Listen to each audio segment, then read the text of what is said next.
Welcome to DRX science classes. मैं राजेश आज आपको नया चैप्टर पढ़ाने जा रहा हूँ, कोलाइडी अवस्था।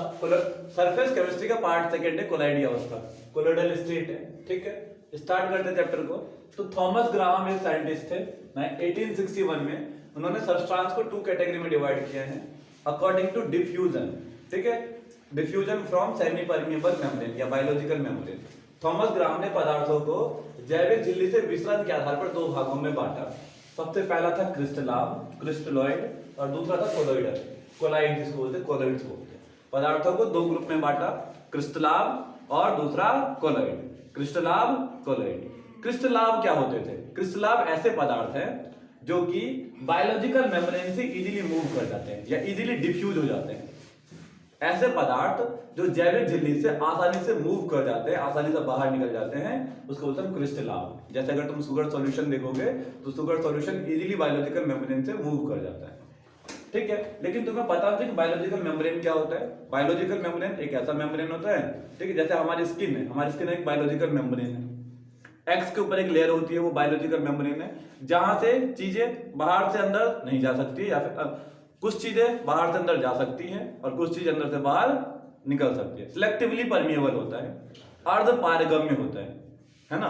कुछ चीजों को अंदर जाने की इजाजत होती है, कुछ चीजों को बाहर निकलने की इजाजत होती है। समझ में आ गया?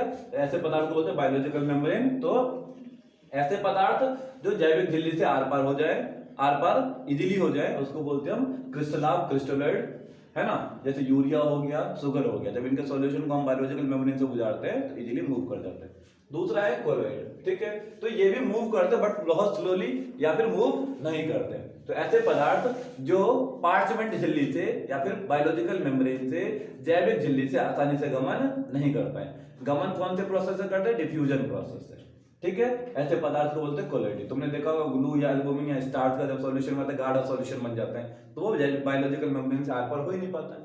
ठीक है, तो ऐसे पदार्थ को बोलते हैं कोलोइड। ठीक है, नेक्स्ट टॉपिक पे आते हैं, modern concept of colloidal solution. कोलाइडी विलयनों या कोलाइडी पदार्थों का आधुनिक अवधारणा। ठीक है, तो मॉडर्न कॉन्सेप्ट क्या कहता है कि कोलाइडी विलयन क्या होता है? तो कोलाइड पदार्थ की एक अवस्था है। Colloid is the state of substance, ठीक है, जो पदार्थ के कणों के आकार पर निर्भर करता है, which depend on the size of particles of substance, है ना। किसी भी पदार्थ की एक अवस्था है कोलाइड, जो डिपेंड किस पे करता है? साइज पे, कि कणों का साइज कितना है।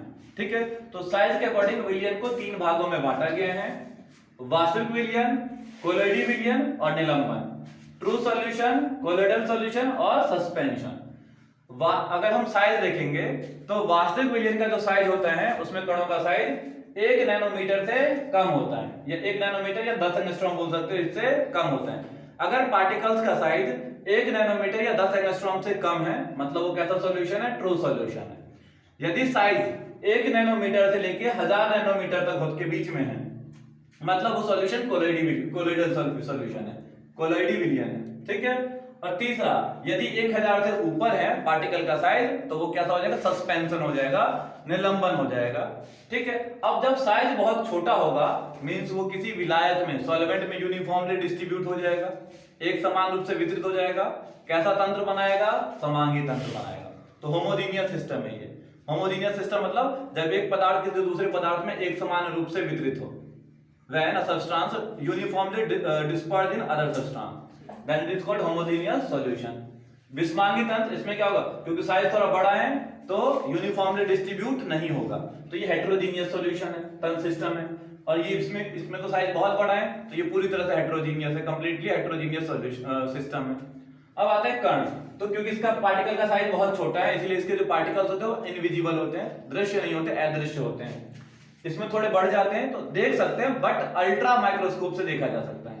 इसके पार्टिकल्स को हम अति सूक्ष्म दर्शी द्वारा देख सकते हैं, और इसके पार्टिकल्स को हम कैसे?